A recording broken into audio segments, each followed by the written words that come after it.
Yeah. A lot is happening this week. A lot is happening. You know what? I actually, I feel some sympathy and some pity for Chuck Schumer in terms of what he is going through in his caucus right now. It seems to me that the party has really left him. The party has left him, but this is a phenomenon that we have seen being happening in the past. I'd say past 10 years. If you've been noticing anything in terms of American politics in the past 10 years, there have been many former Democrats or former liberals, if you want to call them that, who come out and said, "I'm leaving the Democrat Party. The party left me. I didn't leave the party." From Vernon Jones, former state representative of the great state of Georgia, who left the Democratic Party and endorsed President Trump before the 2020 election, to another state legislator in Atlanta, Texas. I forgot what her name was. Measure something. If you guys would know her, just write her name in the comments section. To other people who were formerly liberals, and that big movement led by um, Brandon Strzok, called the Walkaway movement, of people who were liberals leaving the party because they feel like the Democrat Party has left them. There have been countless stories of these walkaway um, testimonies of people leaving the Democrat Party because they feel like that where they are and where the party is now no longer aligned. To to the former senator, U.S. senator, to the great state of West Virginia, in what's his name, Joe Manchin, leaving the Democrat Party, registering as an independent, to Kirsten Sinema, if I'm not mistaken, leaving the Democrat Party, becoming an independent, to um, Robert Kennedy Jr. leaving the Democrat Party, becoming an independent, to Tulsi Gabbard leaving the Democrat Party, becoming a Republican, to Van Gru, what's his name? That's that congressman from, was he from Virginia? Wait, give me a second. Let me just check his name. Um, Leaving the Democrat Party, joining the Republican Party, putting himself at a great risk by doing that. Jeff Van Drew. Yes. I mean, the stories are endless, man. This is to say that why am I making this illustration? I'm making this illustration to say that there have been many people who have felt that their personal convictions and where the Democrat Party is are no longer aligning. And many people have made the tough and difficult decision of leaving the party that they have been with for all of their lives. Jeff Van Drew, who is a Republican representative or congressman representing New Jersey's second district. And so, but I mean, we can go back to even the issue of the 2016 election, presidential election, where the Democrat Party, the base of the party, wanted to elect Bernie Sanders. But the establishment in the Democrat Party rigged that election to give the party Hillary Clinton. And then you go further to 2018, where an unknown bartender who had no experience of doing anything other than being a bartender toppled the establishment Democrat congressman in Joe Crowley. That bartender is known as Alexandra Ocasio-Cortez. And in that, every single election where it is a strong Democratic stronghold, whenever a far left lunatic runs with a like normal mainstream liberal, the liberal loses. So what that has told us is that the issue of far leftism in the Democratic Party is not something that is the extreme parts of the party. That is the heartbeat of the party. That is where the party is. It is basically like saying that the MAGA movement is the extreme part of the Republican Party. No, the MAGA movement is not the extreme part of the Republican Party. The MAGA movement is the Republican Party. So I think what Chuck Schumer has not realized is that as much as liberal and as leftist as he is not leftist enough. That's really the problem. He is not leftist enough. He is not leftist enough. I even remember in the 2020 primaries, 2020 primaries, what happened is that the Democratic Party wanted Bernie Sanders. But then guys like Jim Clyburn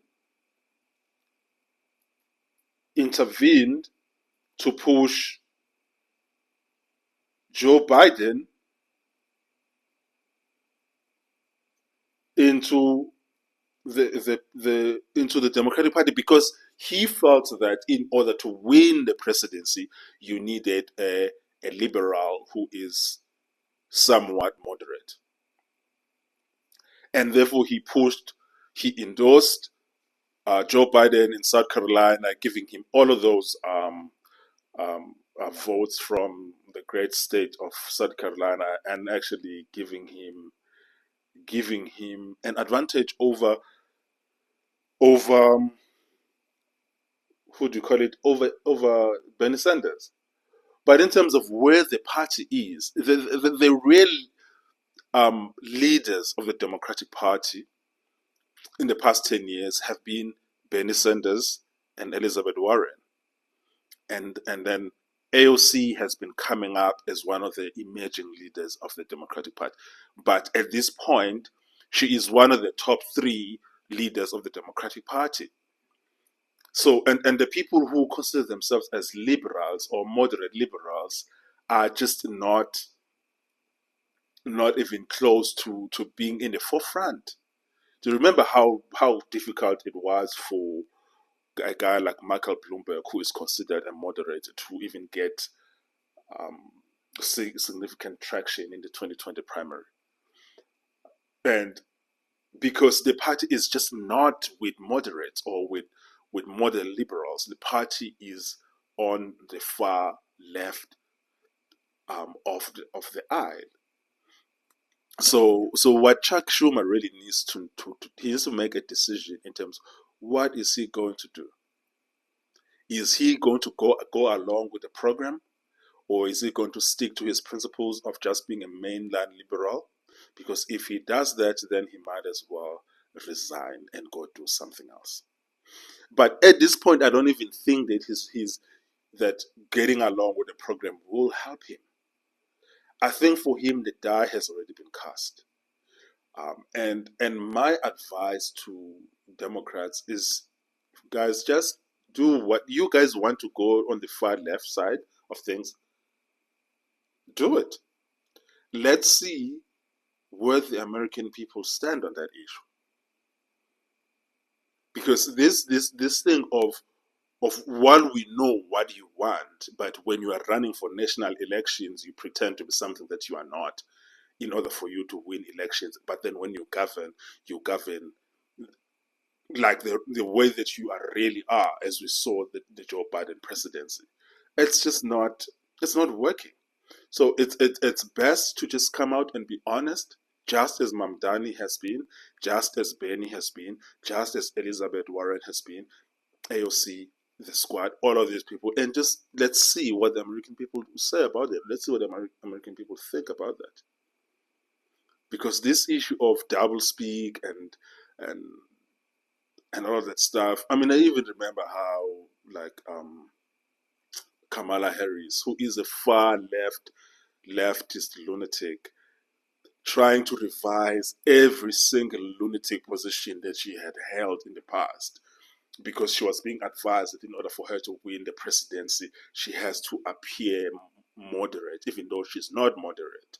So then she was trying to walk back every single position of everything that she believes in, which now that she's lost the election, she's now walked back every single moderate position that she took. Yeah, so really, because what I'm understanding is that actually Kamala Harris is even more leftist than Bernie Sanders. She was actually considered the most like leftist senator, or even the most leftist um person in Congress at some stage. Yeah, so I'll advise them to stop pretending to be something that you're not, and just go on and be who you are. And let's see what the American people think about it. Run on your socialist policies, run on your government control of every area of our lives, run of your men on women sports, run on men are women, women are men, anyone can be anything, and let's see what American people think about that. Run on high taxes and 50, 60%, 70% effective tax rates, and see what American people think about that. Run on banning all forms of all carbon-based energies, and see what the American people think about that. Stop pretending that you are something that you are not. Just be who you are. Let the American people decide. Yeah, yeah. And I think for me, the most dangerous people in the Democratic part are people who pretend to be moderate, like Shapiro of Pennsylvania, like Wes Moore of Baltimore. These people who are sweet talkers, but they are actually leftist lunatics. Josh Shapiro, I think that's his name. Josh? No? Those are the most dangerous people. Those are the most dangerous people, because they are more likely to sneak in and be elected as president under a moderate pretense, while they are not moderates. So, but anyways, we'll see. We will see who will emerge, for instance, as the presidential candidate in 2028, and we will see if are they actually just going to be honest about where they stand. You want government control for most of things, just be honest.